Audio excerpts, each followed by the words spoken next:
Well, this will be a spreadsheet tutorial video using OpenOffice.org's spreadsheet. And we're going to be taking a look at silver, but making two charts. One this type of format with 100 ticks, all this information that you normally see with the Fibonacci lines and such. But one which has the 22 and 2300 hours going back to 2004. As well as doing one with the other 2200 hours. So let's get started. Now, interestingly enough, this is what silver looked like in 2004. Here's the kicker. The price was $6.77. This will be important right now, because I did this about a week or so ago. This is all the hours. This is Greenwich time hours, by the way. And on the hour of 22, this is how much times it has gained its entire run since 2005. So what 2004 is going to give me, I don't honestly know. But I do realize that it has gained 3.95 times at this point, which is 2200 hours, which is by far the best time, and about 1.6 times at 2300 hours. So let's just do some simple math. If it has gained 395, we'll just put a bunch of these decimals in as well, and then it gains this, then how much would it gain for both of these hours? Well, if I multiply the two together, I would get that of about 6.3 times higher since 2005 in just that 2-hour span alone. Now, this is why this is important. If we take today's price of silver, which is in the area of 32 and change, divide it by 677, then it's went up 4 3/4 since the start of 2005. Yet it's up higher in just those 2 hours, which tells us right then and there that we are down since the time on those 22 hours, since 2005. And most likely, definitely since 2004, especially on a break-even year. But we'll see as we do the data. Now, I did this spreadsheet, the one that you've seen in here, by doing some programming within the spreadsheet that we're going to do now. I start the value off at 100, and this is only during these hours. So during the time it's been going up high, it's been going sideways over the last year. So therefore, it'll be an interesting chart when we see this since the whole run. It's a very interesting chart, which is why I have to bring this thing up. So anyway, what I did, this is a spreadsheet that I did to make this.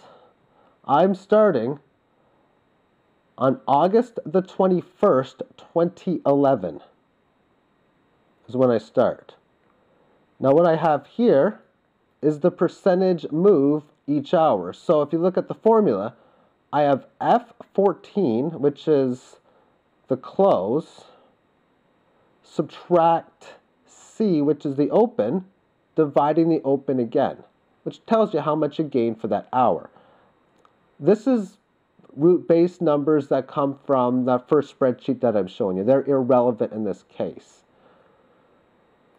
What we have in here is how much it gains from the high and the low, which we're going to have to do, which I'll explain in the spreadsheet. So after I get the percentage gain, you take 100, we'll show this in this video, but you start off with a number. So when we do the gains from, we'll start them all off at 100, I guess, as the base value. So let's get the spreadsheet started. We're going to make a new spreadsheet. But what we need is we need data from 2004. So let's start in order with the data. And for this, I'm going to have to go to my Dropbox folder. This is where I put all my data. And we need 2004. We'll select everything. and paste it. And this is data from this webpage, livecharts.co.uk/historicaldata.php. Times are presumed to be Greenwich time, and orders of columns is daytime, open, high, low, and close. It's pretty much definitely Greenwich time, because I check it with today, and I see the 4-hour difference, which is what Eastern time and Greenwich time has. Okay, so we don't need that for the spreadsheet. So we have 2004 data, but we want this all the way to as recent as we can get. So now we need 2005 on. Well, this one's going to be easy because the data that I've been working on for the last week or so has been this spreadsheet here. So I'm going to give all of the dates. Now, what these numbers are on the right-hand side, I'll explain. This is just a base number which we're going to need in the spreadsheet, like a batch number to give it an ID tag more than anything. This happens to be the gain over 6 periods. And the reason why I did this was just to see over a decent amount of period how well it gained. So 1, 2, 3, 4, 5, 6. I think that's 6. And this number should be the exact same. It's not. Interesting. Maybe I miscounted by 1. That's close. I'm interested in my results now. It's pretty much the exact same numbers. Anyway, okay, yeah, it's the gain over 6 hours. I don't need that in this video, or this spreadsheet, I should say. So I need all the data from 2005. I'm going to give it its own batch numbers again, and this takes me to October the 15th. We can get newer data than that. We will. Because I'm on October 17th when I'm doing this. And it's 2 o'clock. I got data as of a few hours ago. And that's what I'll use up to. And let's copy this. Go to the spreadsheet and paste this in. It might take a little bit, but not too long. There we go. And let's get some newer data. And this is my spreadsheet for hourly data, but because it takes so long to load a lot of cells, I'm starting this for this year.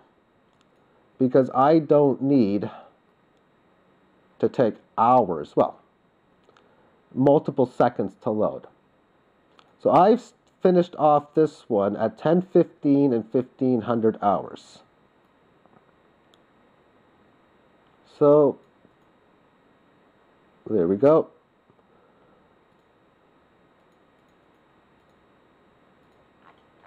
Now you have all the data now. So let's get a batch number to start. A batch number we're just going to, for now, I'm going to just get it to add 1 each time. And then paste it to the very bottom, which would be cell 54547.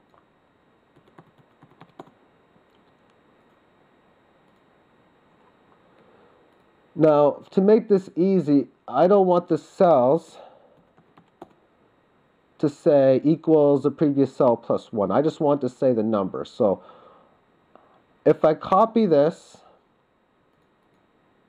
paste it into Notepad,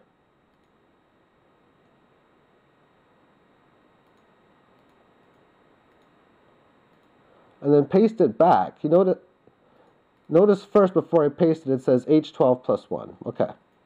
I'll paste it here. And now it just says 10 up top. And the reason for that is when I'm going to be sorting the data around, I'm going to need this because I'm going to want this at the end to be in order. So at the very end, this will be sorted within this measure here. And I think we could probably do the sorting right now. So let's do that. I think it's 54547. Yes, it is. You know what I'm going to do? Yeah, that just makes sense. Insert 3 more columns. Insert 3 more rows. Because now that makes the last row an even number. So let's do some sorting. And it's 54550.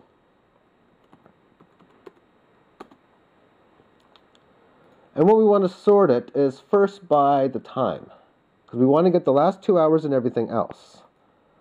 So we'll sort it by column B, and that will be, we'll do it in ascending order to start. And then we want to sort it by the batch of H, because we want to keep it in the order of the days, starting in 2004, of course.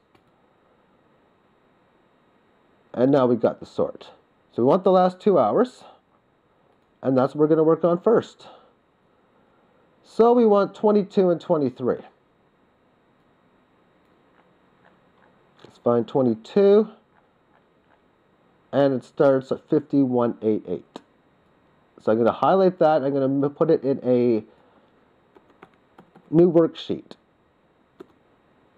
So we'll just cut this because we don't need it anymore in this one. And paste it. There we go.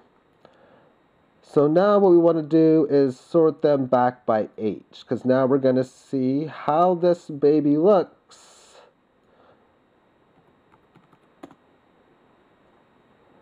And so we're going to sort it just by H only.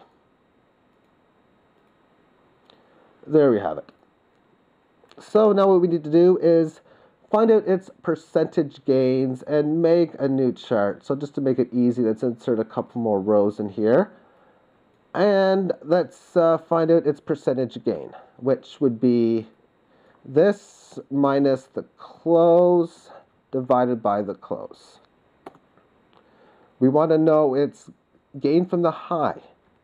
To do this, we take this number here, subtract, which is the high, subtract the open and divide the open. This will be 0, but this will never be a negative number.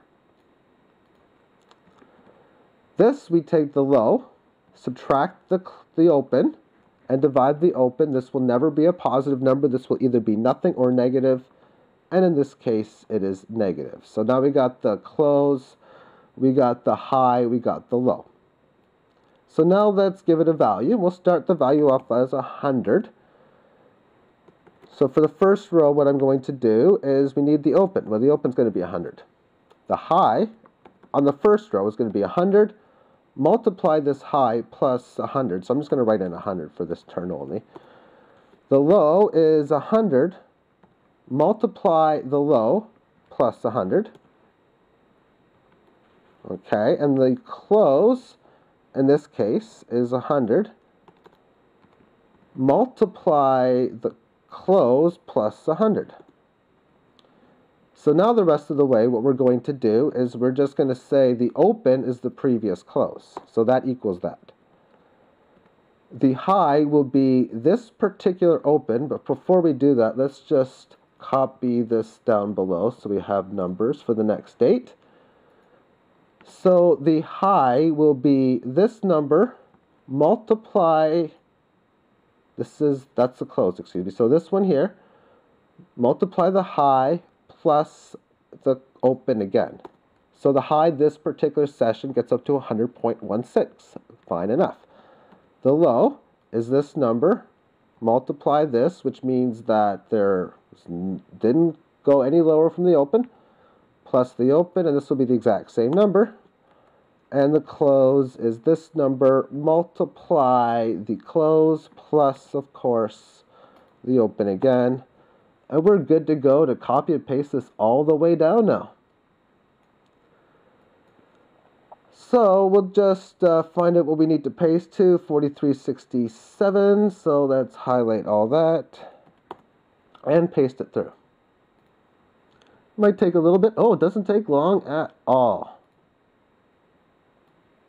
So this is what the data that we have going back. So I don't know exactly what 2004 is going to bring.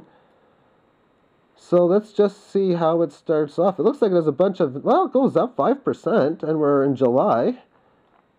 I mean, up 9%. This was like a break-even year. So I can't get data much before this year. I can get maybe a few months before in 2003, but that's all. I'm up 11%. Oh my. Oh, it's even worse. Yeah, 15%. We got. What did it end the year at? It went up 14 and 2/3% just during this time frame in 2004. 14%. Wow. Whereas silver went up about 7% that year. Although this was about a week into the year where it started, but whatever. It's still... So then by my math, if it's up 6.3 times, probably, and it's a bit different over the last week or so as well, but if I take 6.3 times 1.14, that'll work. This should be at about 100, close to 720. Close to 720. Let's see. That's pretty close. Yeah, that's pretty close. Now let's do a chart. I have 4,367 cells in here. So what I'm going to do is I'm going to copy and paste this and put this again in another spreadsheet. So we go to 5. And I want to take one of those spreadsheets, the chart that I showed you, I want to make a chart with just this. And we're going to do that. So let's copy all of this, put this again in Notepad, because if I paste this in a new spreadsheet, I'll get a bunch of divide by nothing errors. This fixes the problem perfectly every time. Okay, let's do it in cell. Actually, no, cell 1 I do this one in. Here's the deal. I need this to end in even zeros because I'm going to do a 43-hour time frame. Because I got to take this first 63 off. I don't need them. So let's eliminate the first 63 rows. And it's not like much happened. I mean, 40.46%. It's not like it's needed. It's not. So let's delete that. Now we got 4,600. We got to get this 4,300. We got to start on cell number 43. I don't got the dates. Of course, I could fix that easy. Okay, so to get the dates, what I'll need to do is I'll need to go like this, go like that. This is an easy fix. Easy fix. Okay, 4367 again, but I didn't, that's an easy fix again though. Okay, so let's paste that. I'll show you what the easy fix will be in a second.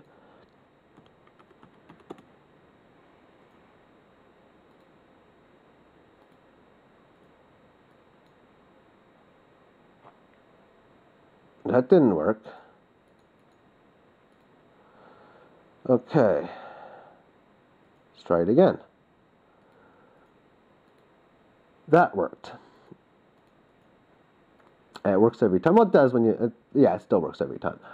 Okay, so we're going to paste it in here. For now, we're going to put it here. But I didn't need the first 67, I think. 63. I didn't need the first 63. So those ones we deleted already. Okay. And I sometimes just make insane numbers. I know there's not 8,800 cells, so I'll just cut that. Insert a couple columns and paste it in column A. It should match up perfectly, and it doesn't. Interesting, interesting. Before I just go ahead and take the last few, I'm going to redo this again, just because I want to be safe. So let's go back here and recopy and paste everything again.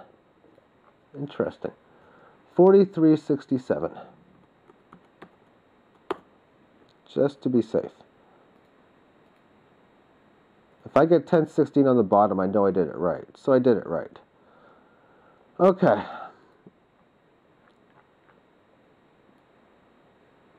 I need to take off another 45. I just have to move it. Duh. so easy. So easy. I do these types of little whatever. I call them carrying the one mistakes or whatever now and then. But I usually find them. Okay, we got the dates. There we go. Ready to go. Ready to go. Ready to go. Sweet. Okay, we're off by one. That's an easy fix again.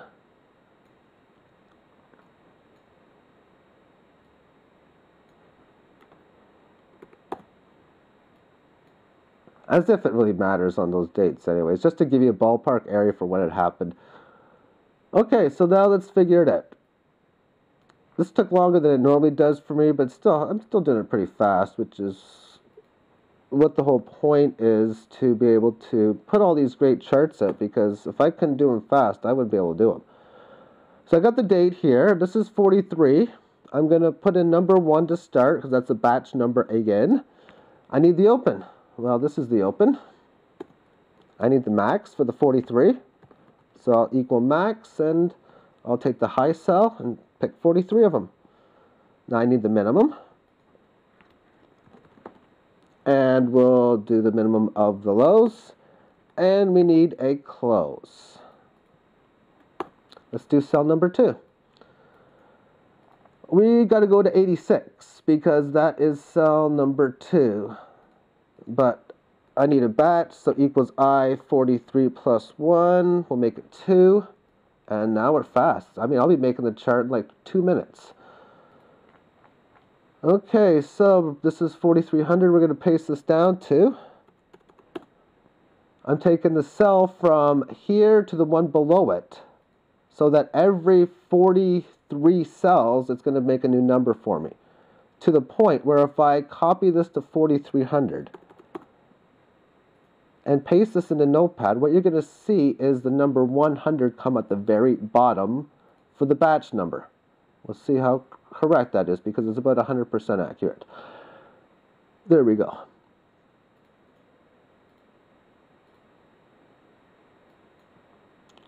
So we'll now paste this up top. And we'll highlight this 4300, do a final search, and we have the data ready to go.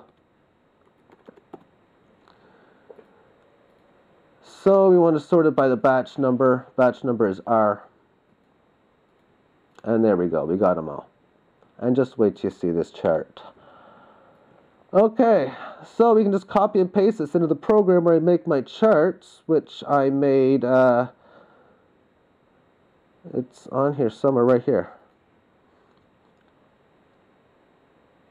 Now this chart is like, this is a program where I make all those charts. It's always from this program. Silver day, silver week, silver month, silver quarter, gold day, gold week, gold month, small, and large. These are where I put anything else in. And large just means that we got 4 digits or more. Small means it's 3 digits or less, so we're going to use the small. So we'll paste the data in here, and then we'll make a spreadsheet. And then we'll end the video at that. I'm going to do the same thing for the other time frame, but I'm not going to record it because it's the exact same thing that I'll be doing. Okay, so now we got a low of 97.58. We got a high of 7.53. So I'm going to make my scaling on this about 95 and 765. And this is probably going to be a smaller. Okay, this is the chart. Straight up. Look at the green candle. This is like while looking at a national debt chart. Straight up. This is 2 hours. This is 6 o'clock to 8 o'clock p.m. Eastern now. I'll comment more on the video that I'm going to do. In my case, just a few minutes. Of course, this is the video that was before it for you. So let's make the chart. Let's copy this and put this into Paint. Paste it in here. There we go. But I want the Fibonacci indicators and all that. It's going to be, it's above this upper band, which is just unreal. It's so unreal. But it's obviously real.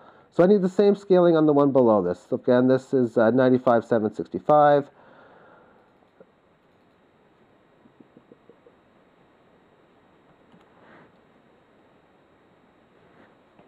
I forgot. 965, 95, and 765.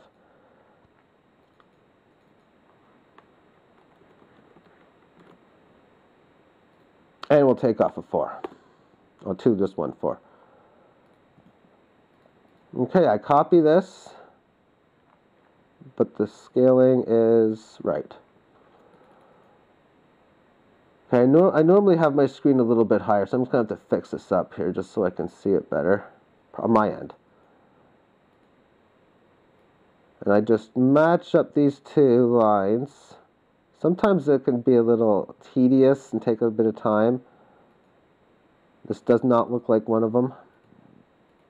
I open up a different program and I paste this. So now I just copy and paste everywhere but the blurry numbers. There we go. Paste this over with the good numbers. And we have a chart. We just need the data on the left-hand side. So let's put the data in. So this is silver at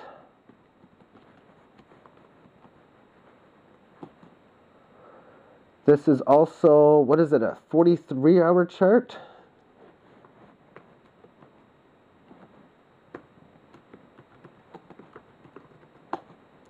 And we don't need time for this one, but we will do the date, which is yesterday's date, because we haven't had that time happen yet, at least as of the recording of this video. But if you're watching this, check to see how silver does today at 6 to 8 p.m. Although, you can see the sideways movements here. That's why I did that chart, because breaking out of this, we're back to business again. That's why I think it's an important chart.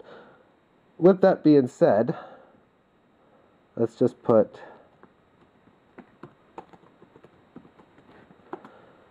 now you see the number signs in here. When I paste it, it's going to be fine. So I just copy and paste this into my document. And there we have it. So I can save this now.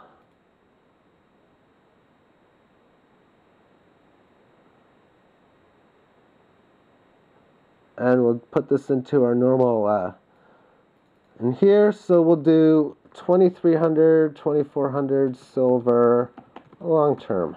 That's a good enough name. And there we have it. Oh, look at all this extra white space on this chart. To straight line up. So what am I going to talk about here? Well, obviously, I mean, look, this rate of ascent broke, and then it was resistance, but that's just an extreme rate of ascent. But even notice this little pattern here. I'm probably going to have to use this type of thing here. Because this was such a solid trend. And then it breaks resistance. So anyway, that's what I'm going to be talking about with the video. I'll get the other one as well, but it's just a terrible looking chart because it's obviously down. 2 hours. 2 hours. 6 o'clock, 7 o'clock.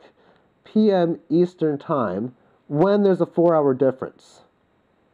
And from what I've noticed, and that's one thing I'm going to talk about, during the bull run, when we were in this point in here, I was noticing, and it was so obvious, that once the U.S. market closed at 4 p.m. Eastern Time, then from 4 to 5:15 p.m. when the market was in its last little bits, it would do well, but not volatile. And then again, from 6 to for a while on, I noticed it always did well in the open.